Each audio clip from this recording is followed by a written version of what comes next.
Hi bro, welcome to CNC Skill Tamil YouTube channel. First வந்து நம்ம pneumatic பற்றி பார்த்தலாம். நியூமேட்டிக் சிஸ்டம் வந்து எப்படி செயல்படுது அப்படின்னு பார்க்கும்போது நம்ம கம்பெனியில் வந்து ஏர் கம்ப்ரஸர் இருக்கும் பார்த்துருப்பீங்க.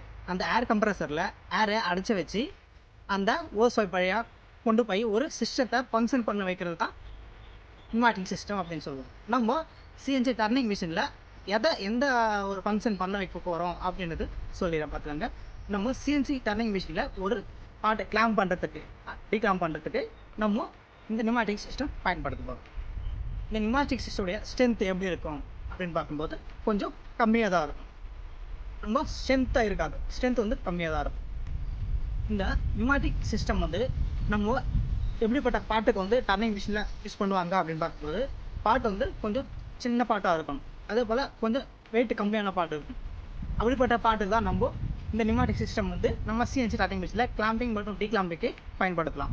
ரொம்ப வெயிட்டான காம்போனண்ட்டுக்கு வந்து இந்த நியூமேட்டிக் சிஸ்டம் வந்து பயன்படுத்த முடியாது. மெயின்டெனன்ஸ் அப்படின்னு பார்க்கும்போது இந்த நியூமேட்டிக் சிஸ்டம் வந்து நம்ம க்ளீனாக மெயின்டைன் பண்ணலாம். இந்த நியூமேட்டிக் சிஸ்டம் வந்து நம்ம சிஎன்சி டர்னிங் மிஷினில் ஆட்டோமேட்டிக் டோர் ஓப்பன் பண்ணுறதுக்கும் க்ளோஸ் பண்ணுறதுக்கும் நம்ம பயன்படுத்தலாம். இந்த நியூமேட்டிக் சிஸ்டத்தில் வந்து ஏர் வந்து கம்பல்சரி நம்ம ஃபில்டர் பண்ணணும்.